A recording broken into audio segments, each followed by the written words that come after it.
Sir ಒಂದು ಕಡೆ ಖುಷಿ ಆಗ್ತಾ ಇದೆ, ಮೇಡಮ್ ಸಿನಿಮಾನ ಟ್ರೈಲರ್ ಲಾಂಚ್ ಮಾಡ್ಕೊಂಡಿದ್ದು. ಒಂದು ಕಡೆ ಸೋಷಿಯಲ್ ಮೀಡಿಯಾ ತುಂಬಾ ಹರಿದಾಡ್ತಿದೆ ಸರ್ ನಿಮ್ಮ ಹೆಸರು ಇತ್ತೀಚಿನ ದಿನಗಳಲ್ಲಿ. ಮೊನ್ನೆ ಚುನಾವಣೆ ರಿಸಲ್ಟ್ ಬಂದಮೇಲೆ ಪ್ರಜಾಕೀಯ ಅನ್ನೋದು ಕೂಡ ಅಲ್ಲೇ ಒಂದು 8 ವರ್ಷದಿಂದ ಬರ್ತಾ ಇದೆ. ಬಟ್ ಈಗ 1 ವರ್ಷ ಮುಂಚೆ ಇನ್ನೊಂದೂವರೆ ವರ್ಷ ಎಲೆಕ್ಷನ್ ಇದೆ 2028ಕ್ಕೆ. ಪ್ರಜಾಕೀಯ ಅನ್ನೋದು ಮುಂದೊಂದು ದಿನ ಯಾವ ಥರ ನಡೀತಾ ಇದೆ ಸರ್ ಕರ್ನಾಟಕದಲ್ಲಿ? ಇಲ್ಲ, ಅದ್ರ ಬಾಡಿಗೆ ಅದು ಆಗ್ತಾ ಇದೆ, ಮಾಡೋರು ಮಾಡ್ತಿದ್ದಾರೆ. ಯಾರ್ಯಾರ ಒಂದು ಹೊಸತನ, ಒಂದು ನಿಜವಾದ ಒಂದು ಬದಲಾವಣೆ ಬಯಸ್ತಿರೋರೆಲ್ಲ ತುಂಬ ಜನ ಮಾಡ್ತಿದ್ದಾರೆ. ಬಟ್ ಏನಂದರೆ ನನಗನ್ಸಿದ್ದೇನೆಂದರೆ ತುಂಬ ಜನಕ್ಕೆ ಇದು ಆಸೆ ಇದೆ ಬೇಗ ಆಗಬೇಕು ಅಂತ. ನಾನು ನೋಡಿರೋ ಪ್ರಕಾರ ಎಲ್ಲರಿಗೂ ಗೊತ್ತಿದೆ ಪ್ರಜಾಕೀಯ, ಎಲ್ಲರಿಗೂ ಆಗಬೇಕು ಅಂತಿದೆ, ಎಲ್ಲರಿಗೂ ಈ ವಿಚಾರಗಳು ಗೊತ್ತಿದೆ. ಬಟ್ ಏನಂದರೆ ನಾನೊಂದು ಇನಿಷಿಯೇಟಿವ್ ತೊಗೊತಿಲ್ಲ. ಅಲ್ಲಿ ಒಂದೇ ಕಡೆ ಅನ್ನಿಸ್ತಾ ಇರೋದು ನನಗೆ ಎಲ್ಲಿ ಪ್ರಾಬ್ಲಮ್ ಇದೆ ಅಂದರೆ ನನಗೆ ಗೊತ್ತಾಯಿತು, ನಾನು ಸುಮ್ಮನೆ ಆಗ್ಬಿಡ್ತೀನಿ. ನಾನೊಂದು 4 ಜನಕ್ಕೆ ಹೇಳಬೇಕು ಅನ್ನೋದೊಂದು ಆ ಜವಾಬ್ದಾರಿ ಬಂದ್ಬಿಟ್ರೆ ಖಂಡಿತ ಅದ್ಭುತವಾದ ಬದಲಾವಣೆ ಆಗುತ್ತೆ. ಉಪಿ ಸರ್, ವಿಜಯ್ ಅವರು ಗೆದ್ದಾದ ಮೇಲೆ ಕನ್ನಡ ಚಿತ್ರರಂಗದಲ್ಲೂ ಒಂದು ಕೂಗು ಜಾಸ್ತಿ ಆಗ್ತಾ ಇದೆ, ನಿಮ್ಮ ಕಿವಿಗೂ ಬಿದ್ದಿರ್ಬೋದು. ನಮ್ಮ ಕನ್ನಡದ ನಟರಿಗೂ ಈ ತಾಕತ್ತಿದೆ, ಮಾಡಬಹುದು ಅನ್ನುವಂತ ಒಂದು ಕೂಗು. ಅದಕ್ಕೆ ನಿಮ್ಮ ಇಮ್ಮಿಡಿಯೇಟ್ ರಿಯಾಕ್ಷನ್? ಇಲ್ಲ, ಎಲ್ಲರಿಗೂ ತಾಕತ್ತಿದೆ. ತಾಕತ್ ಪ್ರಶ್ನೆ ಬಂದರೆ ಆ ಥರ ಅಲ್ಲ. ನಾವು ಅಲ್ಲವರು ಗೆದ್ದಿದ್ದಾರೆ, ಅವರು ಇದಾಗಿದ್ದಾರೆ, ಅದಕ್ಕೋಸ್ಕರ ನಾವು ಇಲ್ಲಿ ಮಾಡಬೇಕು ಆ ಥರ ಯೋಚನೆ ಮಾಡಬಾರ್ದು. ಖಂಡಿತ ಆ ಥರ ಎಷ್ಟೋ ಜನ ಕಲಾವಿದರುಗಳು ರಾಜಕೀಯ ರಂಗದಲ್ಲಿ ಬಂದು ಸಕ್ಸಸ್ಫುಲ್ಲು ಆಗಿದ್ದಾರೆ. ರಾಜಕೀಯ ರಂಗದಲ್ಲಿ ಅವ್ರದ್ದು ಕೊಡುಗೆಗಳಿದ್ದಾವೆ. ಆ ಥರ ಇಲ್ಲ, ಆ ಥರ ಅಂತಲೇ ಹೇಳೋಕ್ಕಾಗಲ್ಲ. ಬಟ್ ಅದೇ ಹೇಳಿದ್ದು, ಹೇಳಿ ಆ ಥರಕ್ಕೆ ಪ್ರಶ್ನೆಗೆ ಇಷ್ಟು ಹೇಳ್ಬೋದು. ಬಂದಿದ್ದಾರೆ, ಮುಂದೆನೂ ಬರ್ಬೋದು, ಗೊತ್ತಿಲ್ಲ. ಸರ್, ಟಿವಿಕೆ ಅಫಿಷಿಯಲಿ ಅನೌನ್ಸ್ಮೆಂಟ್ ಆಗಿ ಅವರು ಶುರು ಮಾಡಿದ್ದು 2 ವರ್ಷ ಆಯಿತು. ಈ 2 ವರ್ಷದಲ್ಲಿ ನೀವೊಬ್ಬ ನಾಗರಿಕರಾಗೆ ಹೇಳಿ ಏನೇನು ವರ್ಕ್ ಆಗಿರ್ಬೋದು ಅಂತ? ಅಂದ್ರೆ ಈಗ ರಿಸಲ್ಟ್ ಅಲ್ಲಿ ಯಾವ ರೀತಿ ವರ್ಕ್ ಆಯಿತು ಅದು ಅಂತ, ಟಿವಿಕೆ ಐಡಿಯಾಲಜಿಗಳು? ಅಲ್ಲ, ಅದು ಗೊತ್ತಿಲ್ಲ. ನಾನು ತಮಿಳ್ನಾಡಲ್ಲಿಲ್ಲ, ನನಗೆ ಅವ್ರು ಏನೇನು ಪ್ರಣಾಳಿಕೆ ಕೊಟ್ಟಿದ್ದಾರೆ ಗೊತ್ತಿಲ್ಲ. ಏನು ಹೇಳಿ, ಈಗ ಏನು ಸೀಟ್ ಬಂದಿದೆ, ಚೆನ್ನಾಗಾಗಿದೆ, ಅವರು ಇದಾಗಿದ್ದಾರೆ ಅನ್ನೋಷ್ಟು ಗೊತ್ತು ನನಗಷ್ಟೇ. ಸರ್, ನೇಪಾಳದಲ್ಲಿ ಒಂದು ಕ್ರಾಂತಿ ಉಂಟಾಯಿತು ಜಂಜೀರ್ದು, ಈಗ ತಮಿಳ್ನಾಡಲ್ಲಿ ಆಗ್ತಾ ಇದೆ. ಈಗ ನೆಕ್ಸ್ಟ್ ಕರ್ನಾಟಕ ಖಂಡಿತ ಆಲ್ ಓವರ್ ಇಂಡಿಯಾ ಆಗುತ್ತೆ. ಇದು ಆಲ್ ಓವರ್ ಇಂಡಿಯಾ ಆಗುತ್ತೆ. ಜನ ಬಯಸ್ತಿದ್ದಾರೆ ಒಂದು ಬದಲಾವಣೆನ. ಆ ಬದಲಾವಣೆ ಸಂಪೂರ್ಣವಾಗಿ ಬದಲಾವಣೆ ಆಗಲಿ ಅನ್ನೋದು ನನ್ನ ಆಸೆ ಅಷ್ಟೇ. ಅಂದರೆ ಆ ಬದಲಾವಣೆ ಜಸ್ಟ್ ಬರೀ ಪಾರ್ಟಿ ಚೇಂಜ್ ಆಗೋದ್ರಿಂದ ಒಂದು ಬದಲಾವಣೆ ಆಗುತ್ತೆ, ಅದಾಗಿದೆ, ತುಂಬ ಸತಿ ಆಗಿದೆ ಇದುವರೆಗೂ. ವ್ಯಕ್ತಿ ಚೇಂಜ್ ಆಗೋದ್ರಿಂದ ಒಂದು ಬದಲಾವಣೆ ಆಗುತ್ತೆ ಅಂತ ಬಯಸಿದ್ದಾರೆ, ಅದು ಆಗಿದೆ, ಈಗಲೂ ಆಗ್ತಾ ಇದೆ.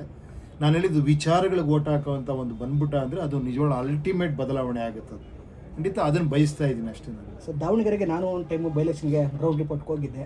ಇಲ್ಲೊಂದು ಗ್ರಾಮಸ್ಥರು ಕೇಳಿದೆ, ಪ್ರಜಾಕೀಯ ಅದೇನಿಲ್ಲ, ಉಪೇಂದ್ರ ಸರ್ ಬರಲ್ಲ ನಮಗೆ, ಉಪೇಂದ್ರ ಸರ್ ನಮಗೆ ಗ್ರೌಂಡು ಬರಲ್ಲ. ಅದೇ ಅದೇ ಅದೇ ಇಲ್ಲ ಸರ್ ಪ್ರಜಾಕೀಯ ಇಲ್ಲ, ಆಗಲ್ಲ. ಇದು ಜನಗಳ ಪಕ್ಷ ಅಂದ್ರ ಮೇಲೆ ಪ್ರಜೆಗಳು ಮಾಡಬೇಕು ಅಂದಾಗ ಇಲ್ಲಿ ನಾನು ಅನ್ಕೊಂಡೆ ನಿಜವಾಗ್ಲೂ ಪ್ರಜೆಗಳೆಲ್ಲ ಇನ್ವಾಲ್ವ್ ಆಗ್ತಾರೆ ಅಂತ. ಖಂಡಿತ ಆಗೋರು ಆಗ್ತಿದ್ದಾರೆ. ಬಟ್ ಏನಂದ್ರೆ ಹಳೆ ಮೈಂಡ್ ಸೆಟ್ ಇದೆಯಲ್ಲ, ಉಪೇಂದ್ರ ಅವ್ರು ಹೇಳ್ಬಿಟ್ಟು ಅವ್ರು ಮಾಡ್ಬೇಕ್ರಿ, ಅವರೇ ಮಾಡಿದೆ ಇನ್ನೂ ಬೇರೆಯವ್ರಿಗೆ ಹೇಳ್ತಾರೆ ಅವರು ಅಂತ. ನಾನು ಹಂಗೆ ಹೇಳ್ತಿಲ್ಲ ನಾನು ಯಾರಿಗೂ. ಅವ್ರು ಯಾರೋ ಒಬ್ರು ಚೆನ್ನಾಗಿ ವಿಡಿಯೋ ಮಾಡಿದ್ರು. ಅಲ್ಲ ರೀ, ಅವ್ರು ಹೇಳ್ತಿರೋದು ಅರ್ಥ ಆಗ್ತಿಲ್ಲ ನಿಮಗೆ. ಅವ್ರ ಕೆಲಸ ಅವ್ರು ಮಾಡ್ತಾರ್ರಿ, ನಮ್ಮ ಕೆಲಸ ನಾವು ಮಾಡ್ಬೇಕಿಲ್ಲ ಯುವಕರು. ಓಕೆ, ಎಷ್ಟೋ ಟೈಮ್ ವೇಸ್ಟ್ ಮಾಡ್ತೀವಿ ನಾವು, ಎಷ್ಟೋ ಏನೇನೋಕ್ಕೋ ನಾವು ಟೈಮ್ ಮಾಡ್ತೀವಿ. ಒಂದು 2 ನಿಮಿಷ 1-2 ಲೈನ್ ಓದ್ಬಿಟ್ಟು ಇನ್ನೊಬ್ರಿಗೆ ಶೇರ್ ಮಾಡೋದಾಗಲಿ, ಅದ್ರ ಬಗ್ಗೆ ಒಂದು ವಿಡಿಯೋ ಮಾಡೋದಾಗಲಿ, ಅದ್ರ ಬಗ್ಗೆ 4 ಜನಕ್ಕೆ ಹೇಳೋದಾಗಲಿ, ಆ ಥರ ಆದರೆ ಅದ್ಭುತವಾದ ಬದಲಾವಣೆ ಆಗ್ಬಿಡುತ್ತೆ. ಸೊ ಇಲ್ಲಿ ಏನಾಗಿದೆ ಅಂದರೆ ನಮಗೆ ಅಭ್ಯಾಸ ಆಗ್ಬಿಟ್ಟಿದೆ. ಯಾರೋ ಒಬ್ಬ ಬಂದು ನಮ್ಮನ್ನು ಚೇಂಜ್ ಮಾಡಬೇಕು ಅನ್ನೋದು ಮೈಂಡ್ ಸೆಟ್ಟಲ್ಲಿ ಕೂತಿರೋದ್ರಿಂದ ನೆಕ್ಸ್ಟ್ ಇಲ್ಲಿ ಯಾರು ಬರ್ತಾರೆ ಚೇಂಜ್ ಮಾಡೋದಕ್ಕೆ ಅಂತ. ನಿಮಗೆ ಬರೀ ಆ ಪೋಸ್ಟ್ ಚೇಂಜ್ ಆಗಬೇಕು ಅಂದರೆ, ಅಥವಾ ಒಂದು ಪಾರ್ಟಿ ಚೇಂಜ್ ಆಗಬೇಕು ಅಂದರೆ ಖಂಡಿತ ಅದಾಗ್ಬೋದು, ಇಲ್ಲೂ ಕೂಡ ಆಗ್ಬೋದು. ಬಟ್ ಅದ್ರ ನೆಕ್ಸ್ಟ್ ಆಗುವಂಥದ್ದು ಇದೆಯಲ್ಲ, ಅದನ್ನು ನಾನು ಹೇಳ್ತಾ ಇದ್ದೀನಿ ಅಷ್ಟೇ. ಅದು ಖಂಡಿತ ಆಗುತ್ತೆ.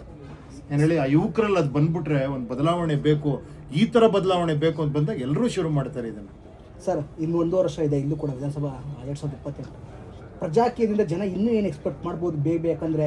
ವಿಜಯರು ಅಷ್ಟು ಬೇಗ ಅಲೆ ಸೃಷ್ಟಿ ಮಾಡೋದು, ನೀವು ಪ್ರಜಾಕೀಯದ ಯಾವ ಥರ ಏನು ಮಾಡ್ತೀವಿ? ಯಾಕಂದರೆ ಅಲ್ಲ, ನಾನು ಒಂದೇ ಒಂದು ಹೇಳಕ್ಕೆ ಇಷ್ಟಪಡ್ತೀನಿ. ಪ್ರಜಾಕೀಯದಿಂದ ಎಕ್ಸ್ಪೆಕ್ಟ್ ಮಾಡ್ಬೋದು ಅಂತ ಬಿಡೋ, ಅದೋ ಬದಲು ಪ್ರಜಾಕೀಯಕ್ಕೆ ನಾವು ಏನು ಮಾಡ್ಬೋದು ಅಂತ ಯೋಚನೆ ಮಾಡಿಬಿಟ್ರೆ, ನಾನು 4 ಜನ ಕೇಳ್ತೀನಪ್ಪ, ಇಷ್ಟೇ ನಾನು ಕೇಳ್ತಾ ಇರೋದು. ಇವಾಗ ನೀವು ಇಲ್ಲಿಂದ ಹೋದ್ರ ಮೇಲೆ ಮರ್ತು ಬಿಡಬಾರ್ದು ಇದನ್ನು. ಉಪೇಂದ್ರ ಅವ್ರು ಮಾತಾಡ್ಬಿಡು, ಉಪೇಂದ್ರ ಅವ್ರು ಏನೋ ಮಾಡ್ತಾರೆ. ಖಂಡಿತ ನಾನು ಮಾಡೋ ಕೆಲಸ ನಾನು ಮಾಡ್ತೀನಿ. ನೋಡಿ, ಇಲ್ಲೆಲ್ಲ ವಿಡಿಯೋ ಎಲ್ಲ ಚಾನಲ್ ಹತ್ರ ಕೂತ್ಕೊಂಡು ಮಾತಾಡ್ತಿದ್ದೀನಿ, ನಾನೊಂದು ಆ್ಯಪ್ ಮಾಡ್ತಾ ಇದ್ದೀನಿ. ನಾಳೆ ನೀವು ಗ್ರೌಂಡ್ಗಿಳಿಬೇಕಾ, ಅದನ್ನೂ ಮಾಡ್ತೀನಿ. ಅದೆಲ್ಲ ಪ್ರಶ್ನೆ. ನಿಮಗೂ ಒಂದು ಜವಾಬ್ದಾರಿ ಇದೆ. ಸಣ್ಣದಾಗಿ ನೀವು ಕೂಡ ಇದನ್ನು 4 ಜನಕ್ಕೆ ಹೇಳಬೇಕು. ಯಾಕಂದರೆ ಇದು ವಿಚಾರ ಇರೋದ್ರಿಂದ ಬರೀ ಉಪೇಂದ್ರ ಅಂದ್ಬಿಟ್ರಾಗಲ್ಲ. ಅವಾಗ ಉಪೇಂದ್ರ ಇಲ್ಲಿ ಬರಲೇ ಇಲ್ಲ ರೀ ಅಂತಾರೆ. ಇಲ್ಲೊಂದು 4 ವಿಚಾರ ಇದೆಯಲ್ಲ, ಒಂದು ಟ್ರಾನ್ಸ್ಪರೆನ್ಸಿ ತರೋದಿರ್ಬೋದು, SOP ಥರ ಕೆಲಸ ಮಾಡೋದಿರ್ಬೋದು, ಸಂಬಳಕ್ಕೆ ಕೆಲಸ ಮಾಡೋ ಒಂದು ಸಿಸ್ಟಮ್ ಬರಬೇಕು. ಈ ಥರದ ವಿಚಾರಗಳು ಹಿಂಗೆ ಬರಬೇಕು ನಮಗೆ. ಅದಕ್ಕೆ ಟೆಕ್ನಾಲಜಿ ಯೂಸ್ ಮಾಡ್ಕೊಂಡು ಮಾಡ್ಬೋದು ಅನ್ನೋ ವಿಚಾರಗಳು ನಿಮ್ಗೆ ಯಂಗ್ಸ್ಟರ್ಸ್ಗೆ ಹೇಳೋದು ಬೇಕಾಗಿಲ್ಲ ಅಲ್ವಾ? ನಿಮಗೆಲ್ಲ ಗೊತ್ತಿದೆ, ಟೆಕ್ನಾಲಜಿಯಲ್ಲಿ ನೀವೆಲ್ಲ ಎಕ್ಸ್ಪರ್ಟ್ಸ್ಗಳು. ಸರ್, ರಾಜಕೀಯದಲ್ಲಿ ಪ್ರಣಾಳಿಕೆ ಬೇಕಾ ಅಥವಾ ರಾಜಕೀಯದ ಪ್ರಣಾಳಿಕೆ ಬೇಕಾ, ಅಭಿವೃದ್ಧಿ ಬೇಕಾ, ಬದಲಾವಣೆ ಬೇಕಾ ಅನ್ನೋದು ಕೂಡ ಆಗ್ತಿದೆ. ಇತ್ತೀಚೆಗೆ ನೋಡಿದ್ರೆ ಫ್ಲೆಕ್ಸ್ ಬ್ಯಾನರ್ ಗಲಾಟೆಗಳಾಗಿರ್ಬೋದು, ಕೆಲವು ನಾನು ಚಿನ್ನ ಕೊಡ್ತೀನಿ, ಒಡವೆ ಕೊಡ್ತೀನಿ, ಫ್ರೀ ಬಗ್ಗೆ ಕೊಡ್ತೀನಿ, ಆ ಬಗ್ಗೆ ಕೊಡ್ತೀನಿ ಅನ್ನೋ ಥರ ಇರ್ಬೋದು. ಈ ವಿಚಾರ ಅಂತವ್ರೆ ನಿಮ್ಮ ಐಡಿಯಾಲಜಿ ಯಾವ ಥರ ಇರ್ಬೋದು ಸರ್ ಜನರಿಗೋಸ್ಕರ ಅನ್ನೋದು?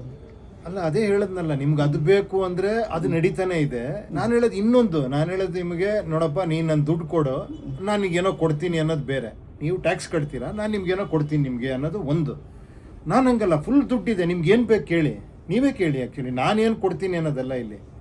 ನನಗೆ ಹಾಸ್ಪಿಟ್ಲ್ ಬೇಕು, ನನಗೆ ಇದು ಬೇಕು, ರೋಡ್ಸ್ ಬೇಕು, ನನಗೊಂದು ಜಾಬ್ಸ್ ಬೇಕು, ನನಗೆ ಇನ್ನೇನೋ ಇದಾಗಬೇಕು, ಆ ಎಲ್ಲ ವಿಷಯಗಳು ಇದರಲ್ಲಿದೆ. ಆ್ಯಕ್ಚುಲಿ ಆ ಥರದ್ದು ಒಂದು ವಿಷಯ ಇದು. ಸರ್, ನೀವು ಶುರು ಮಾಡಿದಾಗ 2017-18ರಲ್ಲಿ ಒಂದು ಹಾರ್ಡ್ ಕೋರ್ ಕ್ರಿಟಿಸಿಸಮ್ನ ಫೇಸ್ ಮಾಡಿದ್ರಿ ನೀವು ಪ್ರಜಾಕೀಯದ ವಿಚಾರವಾಗಿ. ಸಿನಿಮಾದವರು ರಾಜಕೀಯಕ್ಕೆ ಸೆಟ್ ಆಗಲ್ಲ ಅನ್ನುವಂಥ ಒಂದು ಮೇಲಲೆಯ ಕಮೆಂಟ್ಗಳು, ಅದನ್ನ ಕೆಲಸದ ಮೂಲಕನೇ ನಾವು ತೋರಿಸೋಣ ಅಂತಾನು ತುಂಬಾ ದಿನ ನೀವು ಕೆಲಸ ಮಾಡಿದ್ದೀರಾ. ವಿಜಯ್ ದಳಪತಿಯವರ ಗೆಲುವು ಆ ಒಂದು ಟೀಕೆಗಳನ್ನ ಇನ್ನು ಮುಂದೆ ಬ್ಯಾಕ್ವರ್ಡ್ ಮಾಡ್ಬೋದಾ? ಏನಂದ್ರೆ ಸಿನಿಮಾದವರು ಕೂಡ ರಾಜಕೀಯದಲ್ಲಿ ಕೆಲಸ ಮಾಡ್ಬೋದು. ಇಲ್ಲ, ಮಾಡಿದಾರಲ್ಲ ಇವರೇ. ನೀವೆಲ್ಲ ಈಗ ನೋಡ್ತಿದ್ದೀರಾ. ನಾನು ಹೇಳಿದ್ನಲ್ಲ, ಎನ್ ಟಿ ರಾಮರಾವ್ ಅವರು ಅವಾಗಲೇ CM ಆದರು. ಓಕೆನಾ? ತುಂಬ ಜನ ಸಕ್ರಿಯವಾಗಿ ಏನೋ ರಾಜಕೀಯ ರಂಗಕ್ಕೆ ಬಂದು ಕೆಲಸ ಮಾಡಿದ್ದಾರೆ, ಇಲ್ಲ ಅಂತಲ್ಲ. ಇದು ತುಂಬ ಹೊಸದಲ್ಲ. ಇದು ನಿಮಗೆಲ್ಲ ಹೊಸದನ್ಸಿರ್ಬೋದು, ಖಂಡಿತ ಆಗಿದೆ ಆ ಥರ. ಎಲ್ಲರಿಗೂ ಅವಕಾಶ ಇದೆ. ನಾನು ಹೇಳಿದ್ದು ಬರೀ ಸಿನಿಮಾ ಸ್ಟಾರ್ಗಳು ಅಂತಲ್ಲ. ನನ್ನ ಆಸೆ ಏನು ಗೊತ್ತಾ, ನೀವು ಕೂತಿದ್ದೀರಲ್ಲ, ನೀವು ಬಂದು ನಿಂತ್ಕೊಂಡ್ರು ಕೂಡ ಜನ ಓಟ್ ಹಾಕಬೇಕು, ಆ ಥರ ಒಂದು ಪರಿಸ್ಥಿತಿ ಬರಬೇಕು ಅಂತ. ಉಪೇಂದ್ರನ ಜೊತೆ ನಿಂತ್ಕೊಂಡ್ರೆ ನಿಮ್ಗೆ ಓಟ್ ಹಾಕ್ಬಾರ್ದು ಜನ, ಅರ್ಥ ಆಯ್ತಾ? ನಿಮ್ಮ ವಿಚಾರಗಳಿಗೆ, ನಿಮ್ಮ ಇದಕ್ಕೆ ಓಟ್ ಹಾಕುವಂಥ ಪರಿಸ್ಥಿತಿ ಬರಬೇಕು. ಆ ಥರ ಒಂದು ಸಿಸ್ಟಮ್ ಬರಬೇಕು ಅಂತ ಆಸೆ ಅಷ್ಟೇ. ಸರ್, ಎಲ್ಲೋ ಒಂದು ಕಡೆ ಒಬ್ಬ ರಾಜಕಾರಣಿಯವರ ಪ್ರತಿಷ್ಠಿತ ವೇದಿಕೆ ಹಂಚ್ಕೊಂತೀರಾ ನೀವು. ನಾವು ಕೆಲವೊಂದು ವಿಚಾರ ಸೋಷಿಯಲ್ ಮೀಡಿಯಾದಲ್ಲಿ ನಮಗೊಂದು ಆ ಕಮೆಂಟ್ಗಳು ನಮಗೊಂದು ಸ್ವಲ್ಪ ಬೇಜಾರಾಗುತ್ತೆ. ಎಲ್ಲೋ ಉಪೇಂದ್ರ ಪ್ರಜಾಕೀಯ ಮರ್ಜಾ ಬಿಟ್ರೆ ರಾಜಕಾರಣಿ ಜೊತೆ ಅವ್ರನ್ನ ಹೊಗಳುತ್ತಾರೆ ನೋಡಿ. ಅದೇನು ನೀವು ಎಷ್ಟು ನನ್ನ ಪ್ರಜಾಕೀಯ ಅಂದರೆ ಉಪೇಂದ್ರ ಅನ್ಕೊಂಡ್ಬಿಟ್ಟಿದ್ದೀರಾ. ಉಪೇಂದ್ರಂದು ಪರ್ಸನಲ್ ಜೀವನ ಇದೆ, ನನಗೆ ಫ್ರೆಂಡ್ಸ್ಗಳಿದ್ದಾರೆ, ನಾನು ಯಾರ ಜೊತೆ ನಾವು ಫೋಟೋ ತೆಗೆಸ್ಕೊಂತೀನಿ, ಯಾವುದೋ ಪ್ರೋಗ್ರಾಮ್ ಕರೆದ್ರೆ ಹೋಗಿ ಮಾತಾಡ್ತೀನಿ, ಯಾರ್ದೋ ಮನೆಗೆ ಊಟಕ್ಕೆ ಹೋಗ್ತೀನಿ. ಅದಕ್ಕೂ ಇದಕ್ಕೆ ಯಾಕೆ ಸಂಬಂಧ? ನಾನು ಹೇಳಿದ್ದು ಇದು ಬೇರೆ, ಅದು ಬೇರೆ ಅಲ್ವಾ? ಅದಕ್ಕೆ ಇದಕ್ಕೆ ಯಾಕೆ ಸಂಬಂಧ ತರ್ತೀರಾ? ಸರ್, ರಾಜಕೀಯ ಅನ್ನೋ ವಿಚಾರದಲ್ಲ, ಸ್ಯಾಂಡಲ್ವುಡ್ ಅಲ್ಲೂ ನಮಗೆ ವಿಜಯ್ ಥರನೇ ಎಲ್ಲೋ ಲೀಡರ್ಶಿಪ್ ಎಲ್ಲ ಕಡಿಮೆ ಇದೆಯಾ ಅನಿಸುತ್ತೆ. ಯಾಕೆ ಲೀಡರ್ಶಿಪ್ ಹುಡುಕಿ ಸಿಗ್ತಾರೆ, ನಿಮ್ಗೆ ಸಿಗ್ತಾರೆ, ಸ್ಯಾಂಡಲ್ವುಡ್ ಅಲ್ಲೂ ಸಿಗ್ತಾರೆ. ಹುಡುಕಿ ಒಬ್ಬ ನಾಯಕನ್ ತನ್ನಿ. ಸರ್, ನಿಮ್ಮ ಹೆಸರು ಜನ ಓಡಾಡ್ತಿದೆ. ಅಲ್ಲ ಬಿಡಿ, ನಾನು ಹೇಳಿದ್ದೀನಲ್ಲ, ನಾನು ಆ್ಯಕ್ಚುಲಿ ನಾನು ಬೇರೆ ದಾರಿಲಿ ಇದ್ದೀನಿ. ನಿಮ್ಗೆ ಆ ಥರ ಒಬ್ಬ ನಾಯಕ ಬೇಕು ಅಂದರೆ ಖಂಡಿತ ಸಿಗ್ತಾನೆ, ತನ್ನಿ, ಬದಲಾವಣೆ ತನ್ನಿ. ಓಕೆ ಸರ್, ಒಂದು ಸಮಯದಲ್ಲಿ ಬಿಜೆಪಿ ಕೂಡ ಹೊಸ ಪಕ್ಷವಾಗಿ ಇತ್ತು ಭಾರತಕ್ಕೆ. ಅದಾದ್ಮೇಲೆ ಅದು ಆಡಳಿತಕ್ಕೆ ಬರುತ್ತೆ, ಏನೆಲ್ಲ ಮಾಡಿದೆ ನೋಡಿದ್ದೀವಿ. ಪ್ರಜಾಕೀಯದಿಂದ ಆಗುವಂತ ಮ್ಯಾಜಿಕ್ ಹೇಗಿರ್ಬೋದು ಸರ್ ಮುಂದಿನ ಅಸೆಂಬ್ಲಿ ಎಲೆಕ್ಷನ್? ಆ ಮ್ಯಾಜಿಕ್ ನೀವು ಮಾಡ್ಬೇಕು ಇವ್ರೆ, ಖಂಡಿತ. ನಾನು ಹೇಳ್ತೀನಿ, ಮ್ಯಾಜಿಕ್ ಆಗುತ್ತೆ. ನಾನು ಹೇಳಿದ್ದು, ನನಗೆ ಕೆಲಸ ಕೊಟ್ರ ಮೇಲೆ ತಾನೇ ನನ್ನಿಂದ ಏನೋ ನೀವು ಹೇಳ್ಬೇಕು. ನಾನು ಹಿಂಗೆ ಕೆಲಸ ಮಾಡ್ತೀನಿ ಅಂತ ಹೇಳ್ತಾ ಇದ್ದೀನಿ. ನೀವು ನನಗೆ ಕೆಲಸ ಕೊಟ್ಟರೆ ನಾನು ಏನು ಮಾಡ್ತೀನಿ ಅಂತ ತೋರಿಸ್ತೀನಿ. ನೀವು ಅದಕ್ಕೆ ಮುಂಚೆನೇ ಏನು ಮ್ಯಾಜಿಕ್ ಅಂದರೆ ಫಸ್ಟ್ ನೀವು ಮ್ಯಾಜಿಕ್ ಮಾಡಿ ಒಂದು ಬದಲಾವಣೆ ತನ್ನಿ. ಆಗಲ್ಲೇನ್ರಿ? ಕೊನೆಯದಾಗಿ ಈಗ ದಳಪತಿಯವರ ಗೆಲುವು ಉಪ್ಪಿಯವರ ಚಿಂತನೆಗಳಲ್ಲಿ ಹೇಗೆ ಸೇರ್ಕೊಂಡಿದೆ?